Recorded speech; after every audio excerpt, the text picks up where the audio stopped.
Okay, here we go. Hey guys, this is Jessie. This is part 2 of last week's series where we are sitting down and talking with Brenna and Jude, who are 2 amazing people in the film industry that are actually cousins with Seth's wife, Kiana.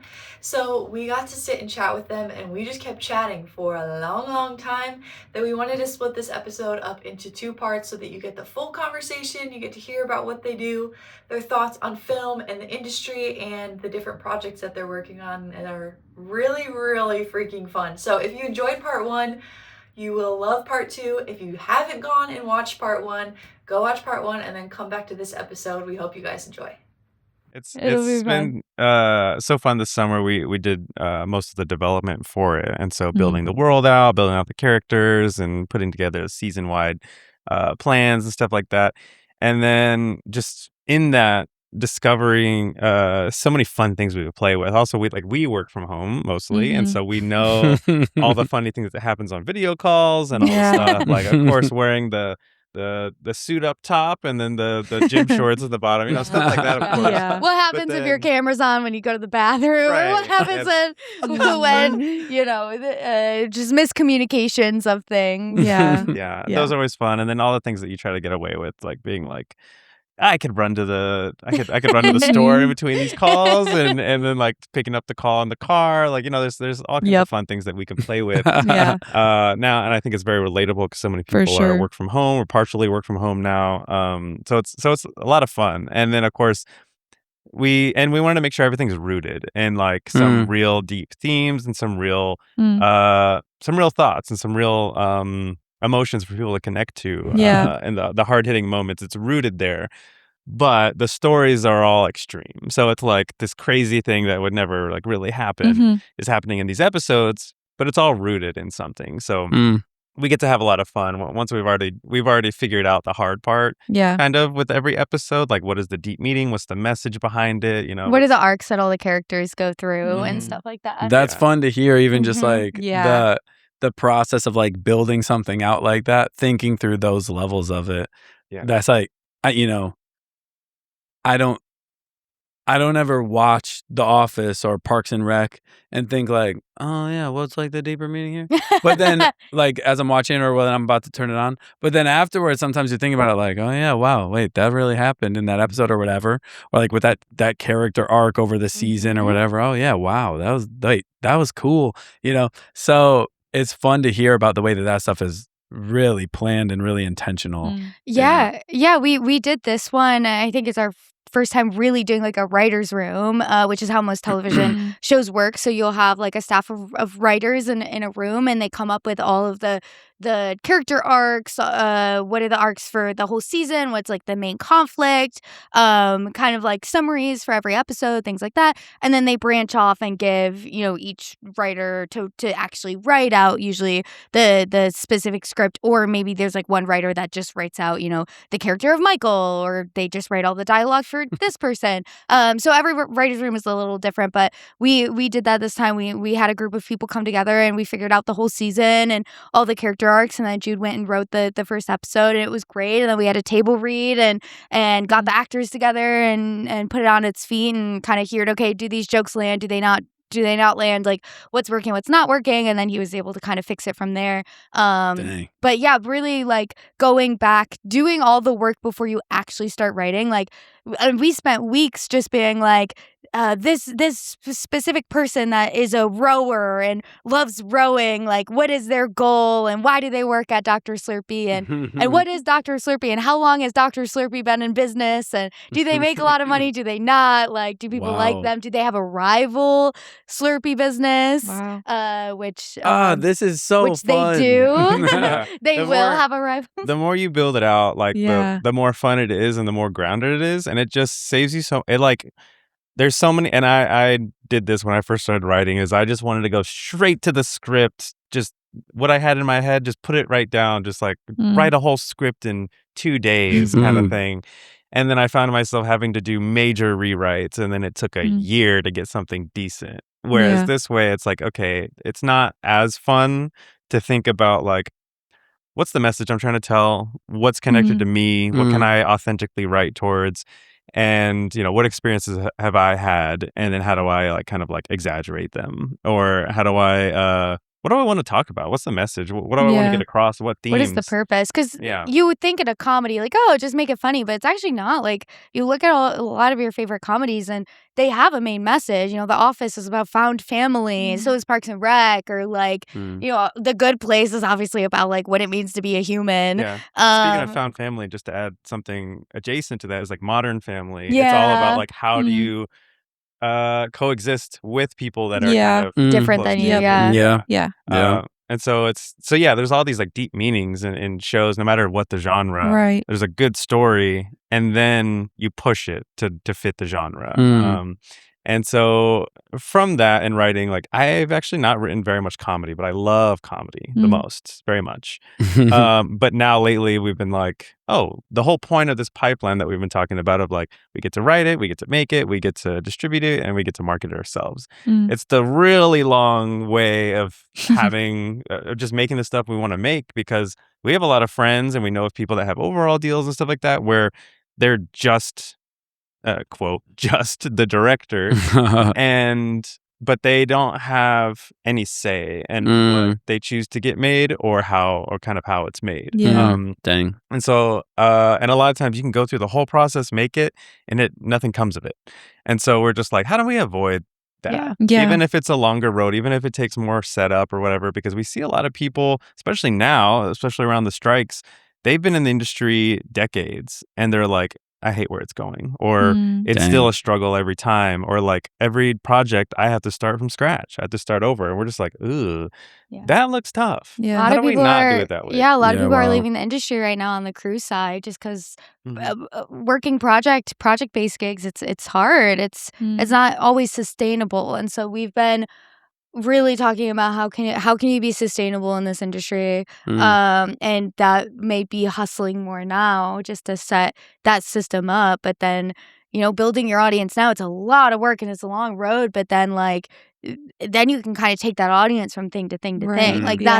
That's the goal, at least that's the plan. And so we can build up for that, so that we don't have to start over every project. Yeah, that's interesting. Yeah. But the writing process for Dr. Slurpee, once we spent weeks putting together, what is this business? What's the history of this business? Who are the characters? Why are the characters there? Why do we choose this type of dynamic? We based it on what do we think would be a funny dynamic that's not too much and not too little. We workshopped that, and do we want 3 people total to be kind of the main characters, or what if there was a 4th, or blah blah blah. We played with that a lot. Wow. It was a lot of just kind of trial and error. Yeah. And until it felt right. And then as we built them up more and more and more, side characters came about, and then it just started writing itself. Because at a certain point, when you know all the little details of everyone and of the environment that they're in, it just takes a little push to be hey, this episode's about this. And then all the dominoes fall afterwards once you set them all that's up. fun. And then it's just fun to write it, because it's I'm not having to be. I was already kind of creative. Now it's just there's the velocity towards the main point of the message, and then the main actions and the inciting incident of the story. Let me just watch it kind of as I'm writing it. Let me just. What would happen? And it's a lot of fun writing it. That's so interesting. That sounds fun. Even the concept of, character A has this personality and this starts to happen, and going into the mind of character B, C, or D, and it's what is their perspective on what's happening? How would they respond? Would they just not respond? All of that is such an interesting concept too. It'd be fun to go into the minds of a bunch of different people and their personalities, especially in the context of comedy. I think would be and fun. Having a show Bible, which is what they call it. For every show will have a show Bible. But yeah, I'm joking. I'm completely joking. A show booklet. I really did not mean that at all. No, that's hilarious. I could not that's possibly so funny. be less associated with being really protective of that stuff at all. But that's so funny. And so it has let's say for Parks and Rec, like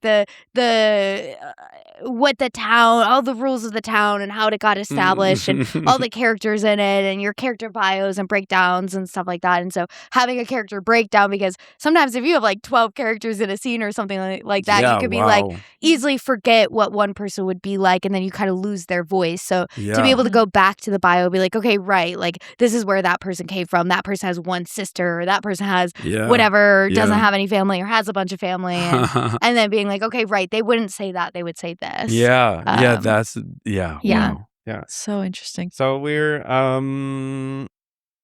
let's see, we're in the middle of pre-production right now for Dr. Slurpee, and we are set to start production the 5th? August 5th or September 5th. I was going to say 2 days. Yeah. Oh my gosh. No. Uh-oh. Get on that flight back home. I'm like, I'm the one in the corner staring at the wall. So you have like a month. Yes, Okay. about a month. Yep. I think we're feeling pretty good. Like we got most things. Everything's kind of planned out, and we have a schedule to everything, and we definitely pride ourselves in like putting a lot more effort into pre-production. That way we don't have as many surprises or as many like risks or anything like that during production or post-production. So we prioritize pre-production pretty heavily. And we've done it a lot. So we have a lot of experience with it, and so that way it can just be fun on set too, because there's nothing worse for morale, especially when actors are trying to like give their best performance and stuff. When everyone on set is in a bad mood, or when everyone's freaking out, or it's like, hey, sorry, sudden change, like we have to change this or whatever. That just, you could have an amazing story, and you could have very expensive set pieces and amazing cameras. You could have all the things, but if the performance isn't there, the entire project's going to fall flat. Or let's say that there's an amazing product, like, there were great actors that faked it even harder than just acting. But then there's bad vibes on set that people talk about afterwards, and it's just like, oh, well, I don't want to go. Once the audience gets word of that, they're like, well, I don't want to watch it now. Right. Or the crew doesn't want to work with you again, and then you're kind of restarting in terms of like working with new crew members every time, or you have a reputation in the place. Like that's never good either. And so it's really helped that we've kind of done all the little positions, and on union sets I would work in the department that's responsible for all the logistics on set, so like coordinating and planning and all that sort of stuff. Like who needs to be where, when, what sets or like props need to be there or whatever. Not the props, that's a different department. Got it. But I'm like, wow, no, we're not legally not allowed to touch the props. Need to read my show Bible way more, bro. Legally not allowed to touch any of that. No. There's a bunch of different roles within that department, so every little position does something different. Okay, but just in general, it's a lot of the call sheet, which is the piece of paper that everybody gets. Do you know what a call sheet is? Yeah. Okay, great. So for anyone that doesn't know, a piece of paper that like has basically all the information that you're doing for the day, like what time people are showing up, what scenes we're doing for the day, what we call it the Daily Bible. So. No, we don't. Everything's a Bible now. The pages of the script, how many pages, things like that, locations, the actors for the day, stuff like that. That's all in the call sheet. So the AD department is responsible for all of that, and then making sure that all of that stuff actually happens, that the actors are there on time, that they're know what's going on, or that even other crew members know what's going on. Basically making sure that all departments, every single department knows what's going on and what's happening, and make sure that it's on time and that you make your day. And making your day means that you get all this stuff done that was planned in the specific amount of time that you have. So having that experience, I think, has helped us a lot, so that doing the more creative stuff is what we're actually passionate about, but being able to do it on a very strict budget or a very specific set of resources is something that we're happy that we can do, because sometimes that can be the hold up a lot of times with people, especially if they're creative, is they think like, well, I'm just a creative, I just want to focus on being the creative. Well, the thing isn't gonna get made usually. Like it's just not. Like you have to be responsible to push that thing over the finish line. Interesting. We hear a lot, people are like creative, mostly from creatives, like, I just need a team around me. Like we hear that so often, and we're like, you got to be the team, man. Like you got to be the team in the beginning. You got to do everything. That's what we did independently before we even came together. Yeah. Oh, yeah. And then you can bring people on, but you still have to be a bit the leader. Like even if you bring people on and they're working for you for free for whatever reason, you then can't just be like, oh well, I'm not gonna touch that or I'm not gonna do that. It's like you gotta be the one that's like communicating everything that's going on and really like pushing the thing over the finish line. Because if it's not you, it's not going to be the person that's not getting paid for it, right? You know, or point. like wasn't their creation and not the thing that they're passionate about. Yeah. Right. And to that point of free, like nothing is for free. Yeah. And so we like even like on some sets and some projects and stuff like that where we ask people like, hey, we don't have the budget. They're still getting compensated for in a lot of other ways. So like some people who may not have gotten the chance to be a director of photography, we're like, hey, let's help you get that director of photography credit so that you can go on and take this credit somewhere else to make more money elsewhere. Or, of course, you'll get fed really well. You're going to have a great environment. Everything's going to be structured. At the very least, what we're going to offer every crew member, whether they're getting paid or not, is a good time, a good day, like a good growth-filled day of art making. And the product That's at the end of the day, which like a lot of times, sometimes that doesn't even happen. It's like, oh, you promise that they'll get a copy of the film, but then that film never actually finishes or gets made in post. Oh, wow. So we always make sure that like if it's a Lafuse Entertainment production that, you know, that they're getting the product at the end or there's something that they can show for it or some sort of other trade. You know, we had a friend that was DP'd for us and was starting a business. So we helped with their website or we helped with their marketing. Like being able to like exchange the things is something that's really important too. Oh, that's cool. That's awesome. Yeah. So back to the series, just to finish it up. So one series is a sketch comedy series called Sketch Socials, and we filmed so many of them, and they're about to start going out soon. And the really cool thing about them is it's all improv. Oh, that's fun. It's amazing what these very talented improv artists, friends of ours, cook up on the spot, and it's hilarious. And so that's going to start soon, and then Dr. Slurpee is going to come out and. I think our aim is to distribute it in October. We just wanted to avoid November because there's so many great things coming out in November. I don't even blame everyone for like being preoccupied elsewhere. And then we have another project that we've already shot, something that we were really using to like test the grounds of these micro series called Zombie, about a workaholic who gets cursed by his ex-boyfriend and dies every night. And now he's trying to find love to cure his curse. Wow. And so it's kind of like, in a way, like Fiona from Shrek a little bit. And so she has like kind of like a nightly curse. Wow. And so for a quick second, I was like, man, did she die every day? I was like, I don't remember this. I don't remember. Just turns into an ogre. I'm there. Yeah, it's not exactly like those like Happy Death Day type movies. It's not quite like where they Groundhog's replay. Day. It's not like replaying the same day over and over again. It's time moves forward. They just die. Like they just they like collapse and they're out for a few hours and then they come back. And so that creates kind of like a wild obstacle. You know, it kind of ruins your day a little bit. A little bit. When you're trying to go on a date. Yeah. Sorry, I'm gonna die. You're like, I'll be back. I'm gonna die. It's like Cinderella. You're like looking at the clock. Wow, wait, that has my brain going all over the place. So I'm gonna ask a question, but if you don't want to or can't answer it, no big deal. Okay. But like, does a character ever wake up in like a morgue because like they're like, okay, possibly, all right, I like You'll find out. Tune in to see. We'll see. Like, possibly underground. Who knows? Yeah. All right. Oh my gosh. We're kind of using this too, like thinking about how pilot season used to work and like how companies would make a pilot and then the network would decide if they want to pick it up or not to make the whole season. And then you have a season 1 and then you kind of wait to see if there's an audience for it to see if it gets picked up for a season 2. So we're kind of taking that model and then utilizing it for self-distribution. So if we're starting these projects and putting it out and seeing if an audience likes it or if there's that demand for it. And if there's not, then maybe we'll move on to another project or another idea and try that. Or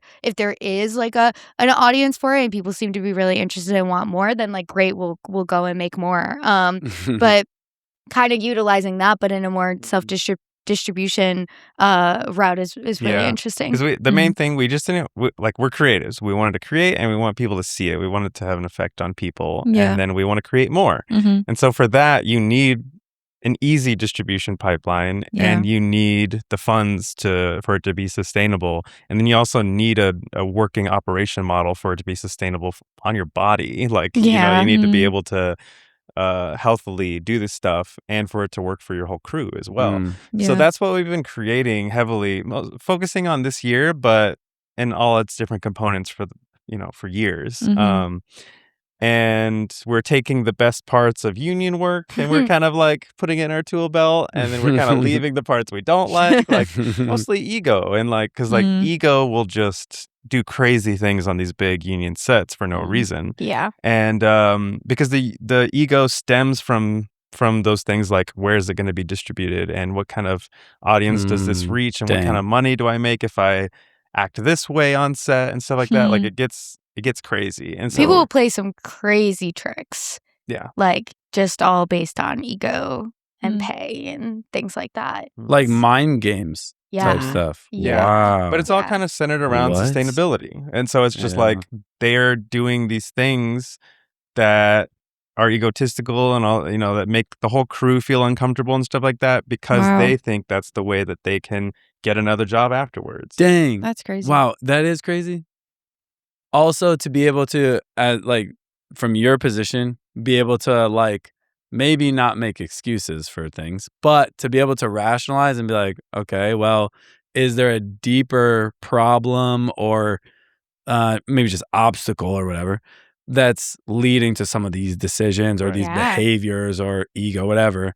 That's even from that perspective, I mean, I don't know if people really think through things like that, but that's really healthy, because it makes it a lot easier probably to have compassion on people too. Yeah, or compassion on even just their situation or whatever. I think that happens a lot, especially with actors too, which of course some of them you don't have the best experiences with, but I think a lot of crew members, not just with actors, but anyway, a lot of crew members will act a certain way, and then a crew member will feel a certain way about that, but not understand that maybe a department head told them this thing specifically, or for an actor, maybe an agent or a studio executive, or they're being told different things, but so therefore it's kind of getting projected onto this crew member on the day of that doesn't completely have the full story or doesn't really understand. And so then you have this very specific viewpoint of this person, understandably so, because sometimes those interactions are not great at all and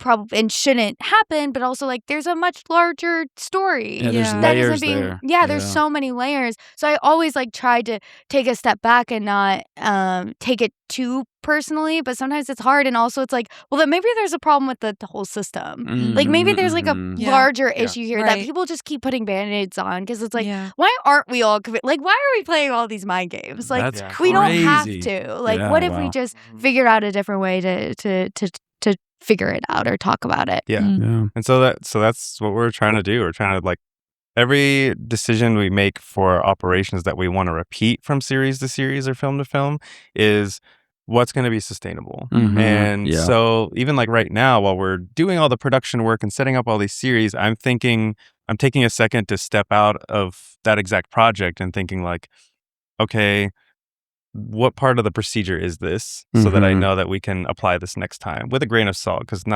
no two projects are the same when it comes to how it comes together. But yeah, coming from a place of sustainability is what the industry really needs right now.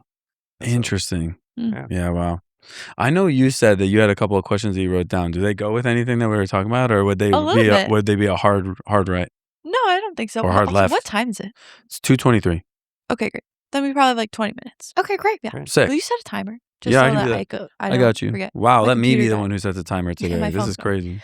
I'm trying to think of probably the best things that tie in, but also I do really just want to know what your guys' favorite movies are. But we can get to that. Do you guys have Letterboxd? I do. Wow, I'm shocked. I'm not up to date on it. Okay. I haven't logged anything in a year. Okay.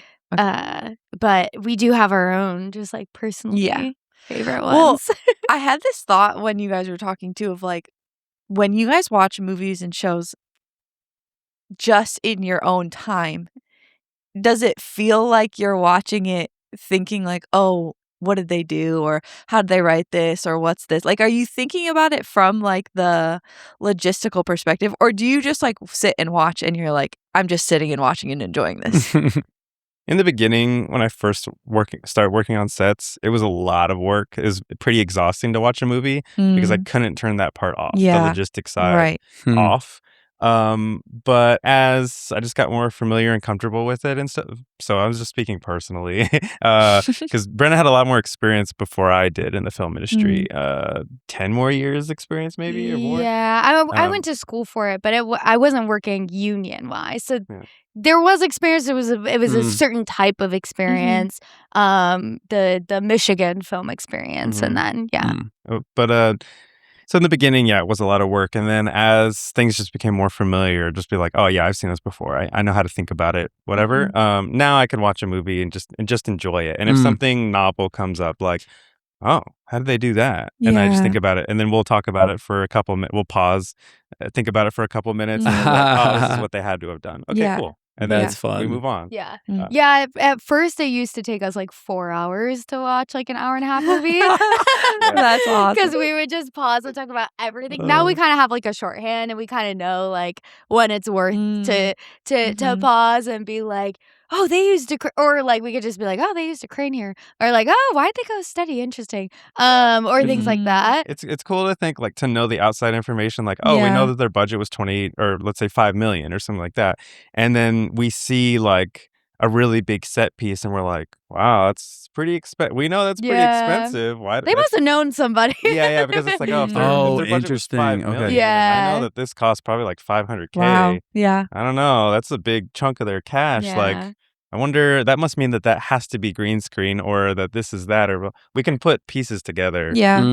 Wow. Yeah, we can kind of guess a lot of that stuff, both like logistically and also, you know, like why they used a certain lens or why they used a certain piece of camera equipment or grip equipment or something like that. And then also on a creative side, like, why did they make that character arc choice? And it's like, they kind of wrote themselves into a corner and they couldn't figure out how to get out, so they needed to do this or something like that. So we can kind of look at things from all angles in that way. I don't know if I can fully shut it off unless it is like something that I've seen a ton of times. Like we put on New Girl to go to bed or something like that. So we've seen it so many times. So it's just like, Winston's being funny again or whatever. Like that. That you could kind of do. Yeah. But if it's like a new thing, I don't think I can shut it off. If it's like a new thing. But yeah. But yeah, we've definitely gone down. And like Brenna was saying, like a shorthand, like one really fun shorthand that we have is when there's some writing that doesn't feel earned or just kind of feels like a shortcut to get the story progressing or whatever, something that's not totally like great. As soon as we hear the dialogue or something like that, we just go, boo. Boo. And That was boo. we just keep it going. Great. That's great. Awesome. Yeah. Yeah. You guys could take that one. I will. That's so good. Or even if like the green screen looks really bad or something like that, I was just like, boo. Like, boo. I like that. Why did they do that? That's funny. Oh, yeah.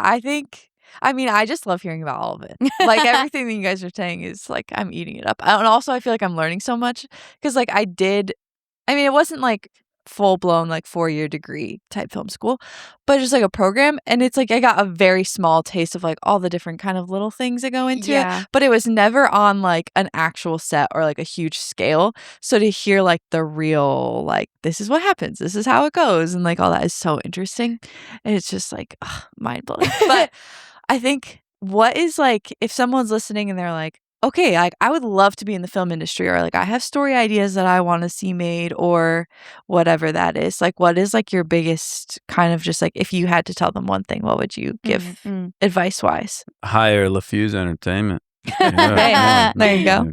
We are gonna start consulting for a very high fee. Let's go. Just because, and that's not a joke. Like, we get asked so many times, like, "Hey, can we have a few hours of your time?" Yeah. And we want to legitimately help, and it's just like, "Oh, you have such great passion for this, or this is a great story, but you need so much more to get it to where people can see it and enjoy it." Right. It's going to take a lot of work, and it's been a lot of effort that we've put into understanding how the system works. Yeah. And for us to explain it to you, like, there's real value behind that. For like, sure. And especially after like film festivals, we just get so many contacts because we meet so many people, or they come up to us, or they message us, or whatever. And it's just like, this is taking up a lot of our time, and we have clients that we need to attend to and all stuff like that. So that's one thing. And we'll try to make ourselves like available. Like, but there's also a lot of free resources that we can easily like send people to. Like if it's about crowdfunding, like there's an online crowdfunding playbook that is for free that like breaks down everything. That's like happy to send you or give you the website for. So there's a lot of partners that we have that are passionate about making sure that information is free and available. That's cool. And so that is like important, and that's like easy to share, like happily to share to anyone. But to that point though, like community building in the film space is really important, just because of like, I think there's this idea that the more technology you have, the more that you can do yourself, and the more attainable it is to be able to make your product, your video, or your film, or your TV show, whatever it is that you're making, whatever kind of production. Yes, I think technology is really helping in that space. But like, and I'm not even talking about AI. I'm just talking about like even just like sound equipment that directly hooks up to your camera. Like that is relatively new. And so it's like, oh, we don't need a sound mixer anymore. Oh, well, of course, like it would be better if we did, but we can do it without it. It's just a lower quality. And so I think that like familiarize yourself with the technology, but also familiarize yourself with what the skills are that you are lacking, and how they provide really value good. to your production quality. Because the nuance that you get for having a full crew, like the little details, the little bits of skill that you get with every crew member that knows what they're doing, that's well seasoned, that's what truly lifts up your story and makes it richer and makes it that much more enjoyable for your audience. Interesting, yeah. So it is about becoming part of the community and building your own around you. Like, I think it really is a give and take to be part of a community. And so it's get in there, go to film festivals, go online, go in the forums, watch other people's stuff, participate in other people's work, that the kind that you want to make would be ideal. And it is like, reach out, spend some money on it. Like go to film festivals. Yeah, Go to like- networking Yeah, that's what I was gonna say. Like events. fly places or drive places Yeah. and attend stuff. Yeah. Okay, Usually yeah. there's stuff like there's great local communities too. Like if you're more out in the suburbs, then it might be worth traveling into the city. But a lot of times they'll have really great like local mixers or community events or film festivals and things like that. Another piece of advice I would give like a young filmmaker, let's say they're if you are fortunate enough to be in a current sustainable situation, let's say you're in high school or even in college or something like that, be making something every single day. Like, start building that audience now while you don't necessarily have to be like paying your bills or starting a family or something like that, because that's so real, right? It's like, how do you pay your bills and also do this thing that you're passionate about? So if you are fortunate enough to be in a situation where like at least you don't have to totally be taking that on yourself right now, you can be like figuring out what your voice is or what you gravitate towards or what you like, and just take your phone out and make little stories like every single day and start posting it, or start building that audience now while you can. And even if you do, like if you're older and you do want to get into this now and maybe aren't in high school or something like that, like figure out a system that works for you where you can be making something like either every single day or once a week, kind of be batching content, just working towards like building that audience now. I was gonna say, a lot of our friends that have a 9-to-5 like corporate job or something like that, they're kind of the ones that kind of get more done. That's true. Than our friends that are freelancer Like project based, and they have to take odd jobs just to like make it work, but they're more identifying as like, I'm the creative type and I refuse to be in the corporate machine.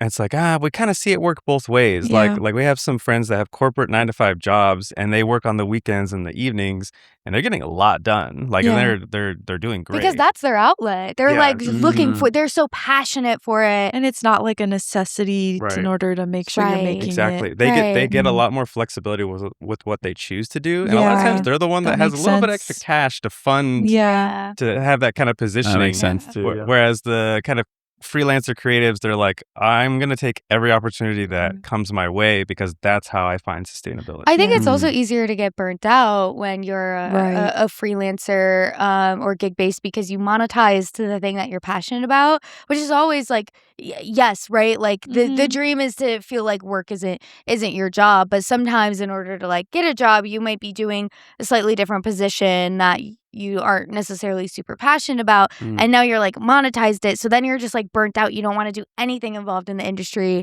on your days off just because you're like, well, I camera operated for 16 hours and stuff like that, which is totally understandable. And you can all like, not saying that you can't be doing your passion projects on the side and be gig working and things like that. It's just figure out a system that works for you. Yeah. And just putting time aside like once a week to be actually working towards the projects that feel your own and that will like get you to the next level, because it'll be really easy to kind of keep working in the same position and not be, moving up towards like a very specific goal that you might have for yourself. Yeah. I guess to sum it all up, start small and grow a community. Yeah. Because like you could be in the middle of the woods somewhere. There are people making great content, Yeah. and they're like in the middle of the woods. There are people making content everywhere of Yeah. all kinds of stuff. Right. And it can be Interesting, any yeah. production value that you want. It just takes money.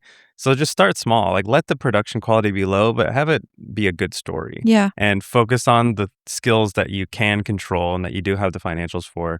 And then just allow yourself to start somewhere. Because I think a lot of people are like, I'm not going to start until it looks like a Netflix show. Yeah. And it's like, but you don't have the funds. You don't have the community. You don't have the connections. Like, And you can't grow your skill set. Like Yeah. if you don't do something and put it out, then you can't learn from it. And it's really hard as a recovering perfectionist. I get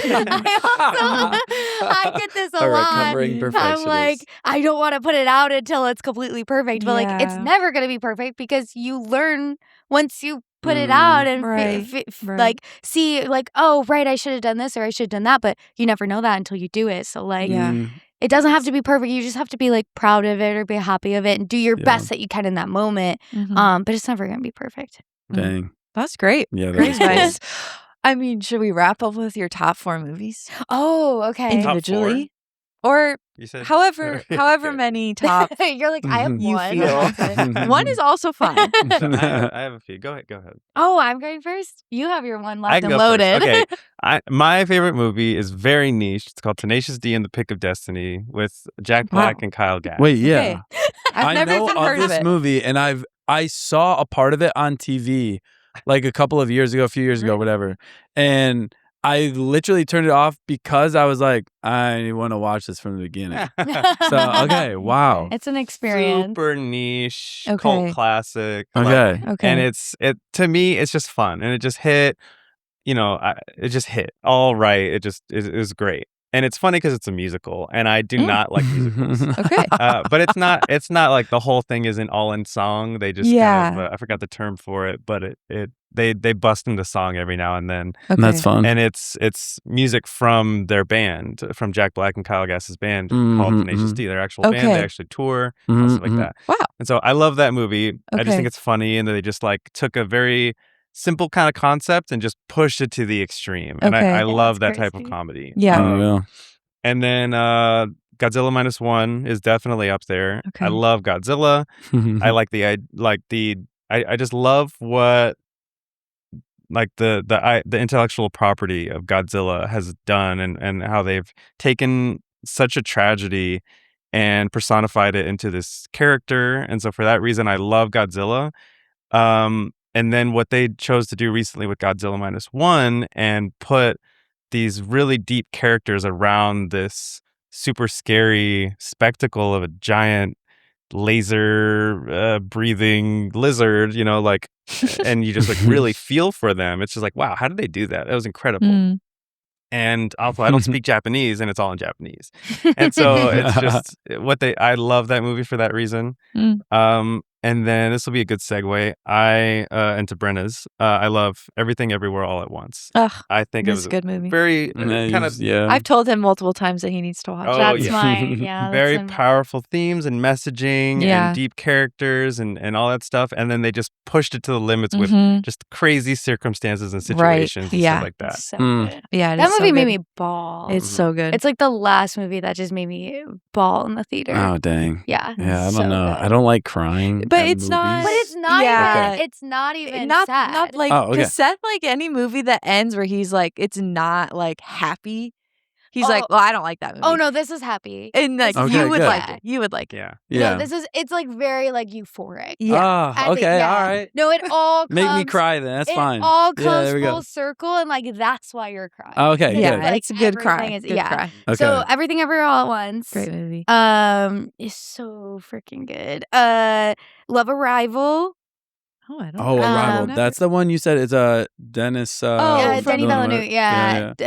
Sorry if I'm saying the name wrong, but it's I don't know how to say French Canadian filmmaker. Yeah. He's incredible. He's the one that does the new Dunes. Yeah. So Arrival's so great. Amy Adams.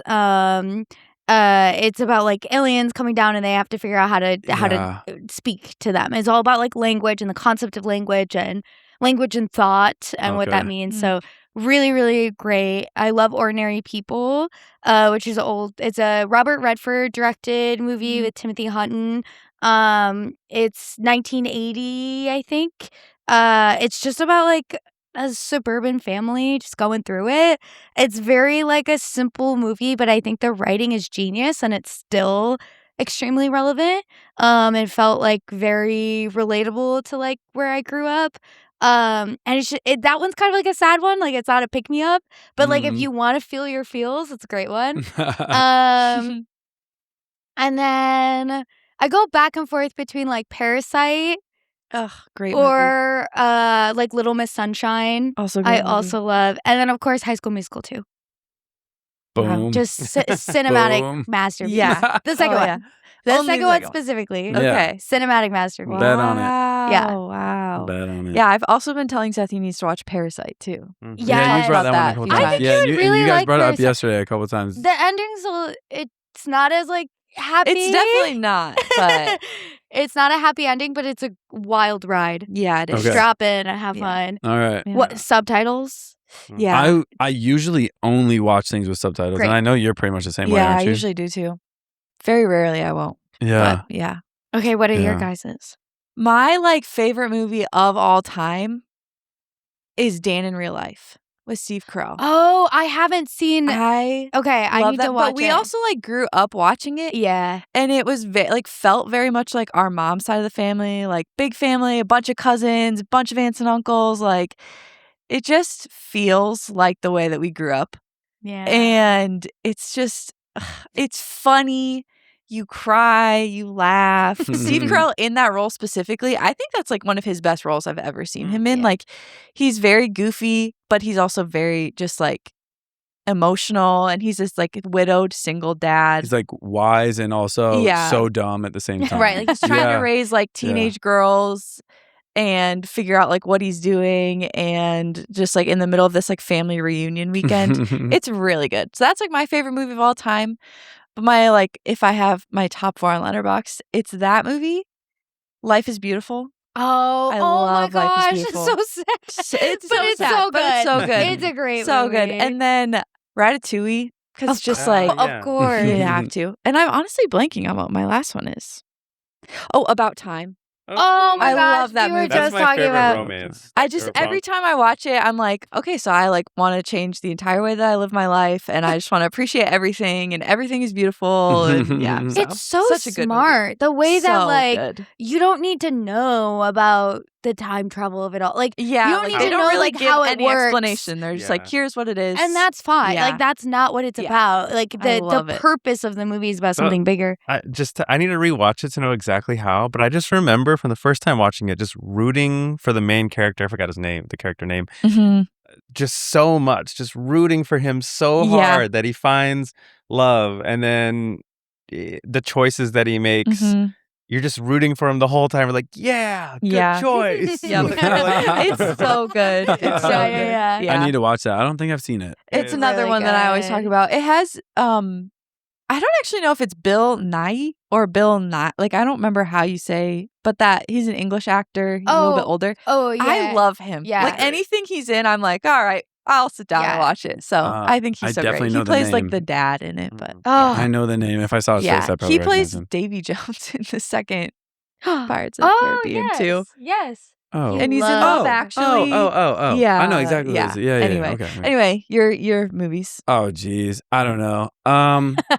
Tenet is in there. I love it. we were Oh, talking okay. about Love Christopher Tenet. Nolan stuff. Yeah. Yeah, sorry. Yesterday. Yeah. No, that's okay. That's all right. I have my thoughts about yeah. Christopher. yeah. They're not huge Christopher Nolan fans, which I like understand. I feel yeah. like he is very polarizing, especially like with people that know film. It's like you either kind of really love him or you're like, yeah, I'm really I good. respect his filmmaking Yeah. totally for sure. I yeah, just, sorry, I shouldn't just say you never don't really, like him. Yeah. I Yeah. just don't think really. You hate him as a person. Yeah, That's what you I said, hate his right? soul.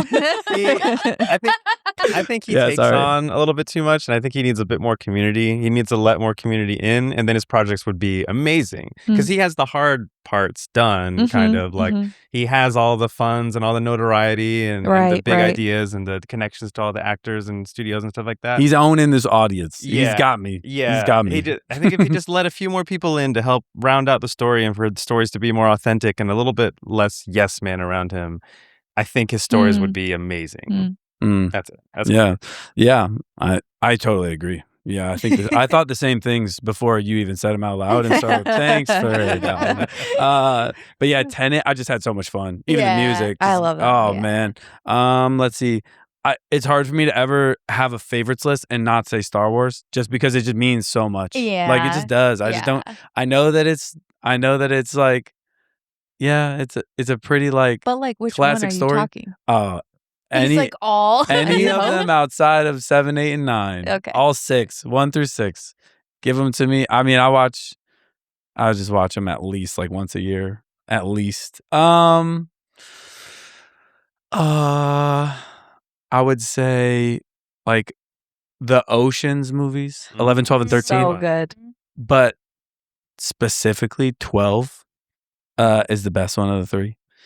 That's probably all I've got for now off the top of my head. Yeah, that's probably all I've got. Tenet, Star Wars, like all of Star Wars, and then Ocean's 12. Yeah, and then I love Harry Potter. Yeah. I love We them. rewatch Harry Potter like every It's year. so Yeah. good. Yeah. Anytime it Yeah. gets to fall, and I'm like, all right, it's It's time. time. Yeah. Next time we'll have to talk about the series when we're back for Christmas. Oh my We'll have to God. talk about man, the wait, that would be series. great. Yeah. Yeah, we need it. And I we feel didn't even bad. get to the rule of I cool. feel very skeptical about I it. know. I'm not sure. Well, I think kinda that's a like whole it. episode. Yeah, it is. Honestly, it is. Yeah. when we're But back for Christmas. We didn't get to That'd the be rule so of fun. cool. We started to go to Nolan, but we're out of time. But we Yeah. gotta do that next time Yeah. too. Yeah, Rule we of will. cool. Real cool. Oh my Yeah. gosh, thank you so much. This was Yeah. so great. Yeah, thank This This is is my so favorite much episode of all I time. hope you enjoyed being our first legitimate guest. I want a T-shirt with that. legit First people. legitimate guest. Yeah. Yeah, that was Well, great. Hope you guys all enjoyed listening to the podcast. Go find Mr. Jesus.